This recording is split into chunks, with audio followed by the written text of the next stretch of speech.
tapos po, kumbaga pag may pulis po, parang yung mga masamang tao, parang nagdadalawang isip na sila na gawin yung mga bagay na dapat. Mas maganda po yung kinalabasan po ng outpost po ninyo kasi tulad nito, pag yung tao nakakita ng presence ng pulis, natatanggal sa kanila yung parang pagka-criminal minded nila kasi mas nakikita nila kayo na ay ito mape-prevent pala yung crime na to, tapos mas okay siya kasi ito mas nakikita ng community na sa daan.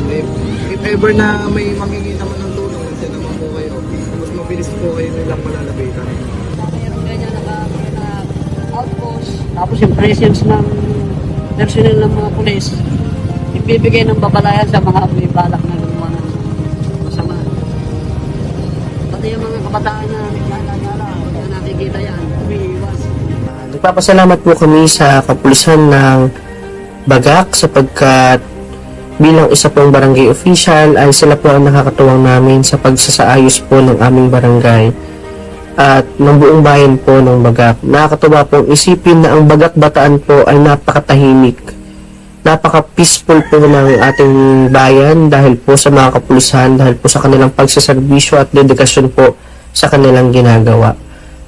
Sana po ay mas marami pa po ang magawa ninyo para po dito sa ating bayan at sana po ay mas makatuwang pa po namin kayo sa mas marami pa pong bagay. Salamat po sa mga kapulisan na palagi nag-checkpoint at nagpapatrola dito sa lungsod ng Balanga.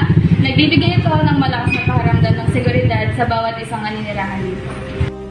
Kami po ay masaya na iniikutan niyo po ang aming barangay, binibisita niyo po ang aming barangay, lalo-lalo na po sa NHA. Maraming salamat po sa pag-iikot niyo po sa amin sa barangay. Unti-unti po nababawasan ang mga masasamang salita.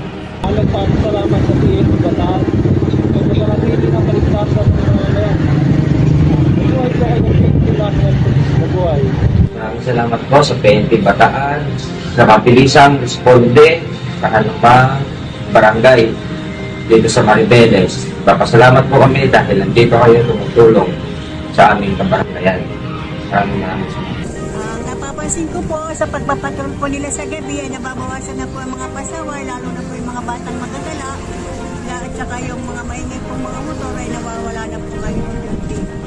Kaya inaasahan po namin na yun na ang bumurong ay tahimik na.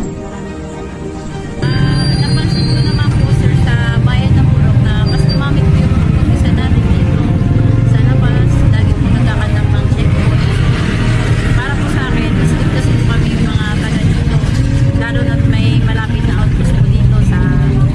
Sa pakiramdam po naman po, mas nagiging safe ang mga tao sa pagpapatupad po ng pulis dito po sa bayan ng Purong dahil po napapanatili po nilang safe yung bawat isa po.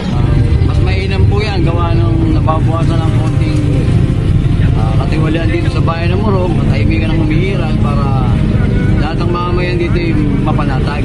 Tama po yung ginagawa yan. Nga po sir, malaki po na itutulong nyo saldo dito sa ating Morong. Nabawasan po ang mga kulit na motorista, pasaway na motorista. So, nabawasan po. Maganda po yung tulong ngayon sa outpost ninyo. Alam mo yung bakit kasi hindi pwede na po kayong pumunta dito. Pag nakita nyo po yung outpost, pwede kayong humingi ng tulong, hindi na po pumunta police station.